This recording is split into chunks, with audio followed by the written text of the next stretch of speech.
சனி தசை அருமையாக இருக்கும்னு எல்லாரும் சொன்னாங்க. சனி தசை ஆரம்பித்து 1.5 வருஷம் ஆச்சு. இப்போ தான் சார் ப்ராப்ளம்.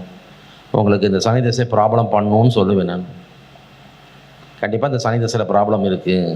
ஏன்னா உங்களுக்கு சனி தசை 4ஆம் தசை. 4ஆம் தசைநாதன் யாராக இருந்தாலும் அவரை தன் கட்டுக்குள் வைத்திருப்பது குரு. உங்களுக்கு சனி அழகாக மீனத்தில் குரு வீட்டில் இருக்கிறார். குரு சனியுடைய நீச்ச வீட்டில் போய் மாட்டிட்டாரு.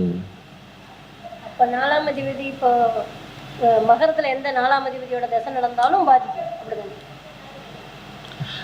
நல்ல சகோதரி அழகாக சொன்னாங்க மணிமேகலை. அப்போ மாற்றி சொல்லுவோம். தசாநாதன் சனி, மறுபடியும் அங்கேயே போவோம். இதே சனீஸ்வர பகவான் 4ஆம் அதிபதியாக தசை நடத்துகிறார். இப்போ தான் ஆரம்பிக்கிறார். முதல் தசை என்னம்மா ஒரு செவ்வாயா? செவ்வாய் முதல் தசை செவ்வாய், 2 ராகு, 3 குரு. இப்போ 4ஆம் தசை சனி ஆரம்பித்து, இந்த சனி எங்கே இருப்பார்? மகரத்தில் இருப்பார். அப்போ நம்ம என்ன சொல்லுவோம்?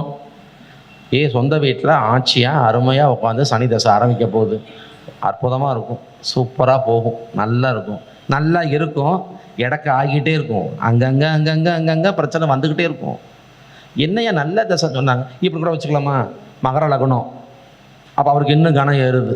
லக்னாதிபதி லக்னத்திலே சுயக்ஷேத்திரத்திலே நின்று தசை, எல்லாம் சந்தோஷம்.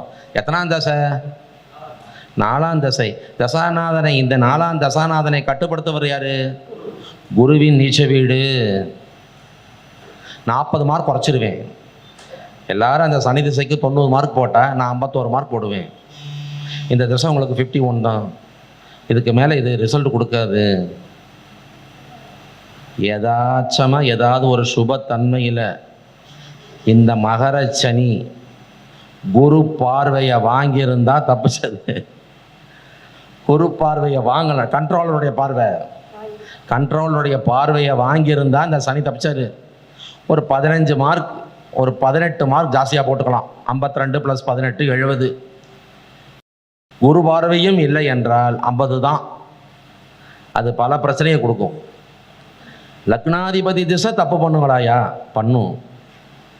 நீங்கள் கணக்கு தப்பாக இருக்கேன், அப்போ கண்டிப்பாக பண்ணி தான் தீரும். இந்த மாதிரி நீங்கள் கணக்கு எடுக்கணும். அப்போ 1ஆம் திசை, 1ஆம் திசை நம்ம பிறந்த நட்சத்திர நாதம் தான் 1ஆம் திசை. அந்த 1ஆம் திசை முடியும் வரை தன் கட்டுக்குள்ள வச்சிருக்கிறது சூரியன்.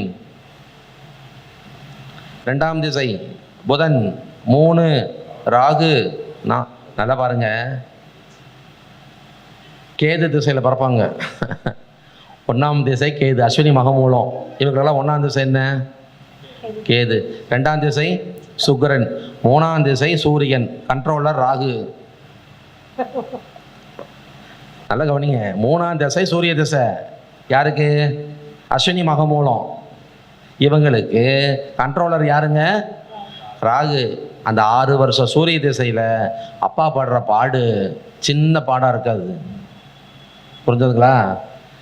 ஏதோ ஒரு விதத்தில் ஏன்னா ஒரு சும்மா பேசுவோம், ஒரு கேது திசை 3 வருஷம் வைப்போம்.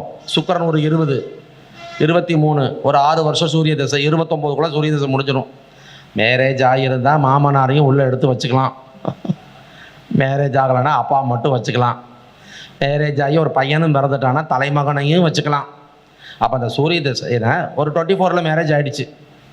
சொந்த பந்தம் விடக்கூடாதுன்னு ஒரு பொண்ணை பிடிச்சி கட்டி வச்சிட்டானுங்க. 24 கல்யாணம் கட்டி 25 பிள்ளை பார்த்துட்டான். சூரிய திசை ஓடிட்டு இருக்கு 3ஆம் திசையாக.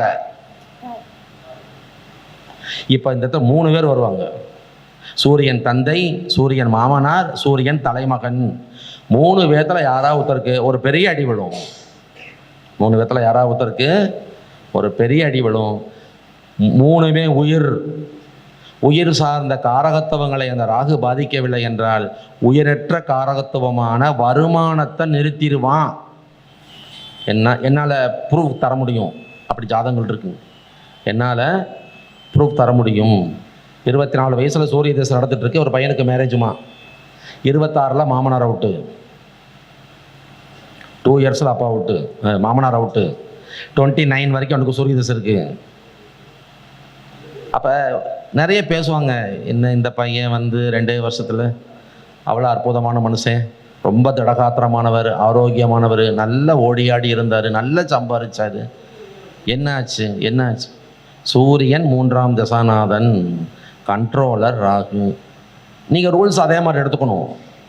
சூரியனின் நீச்ச வீட்டிலே ராகுவோ, ராகுவின் நீச்ச வீட்டிலே சூரியனோ ஒருபோதும் வரக்கூடாது.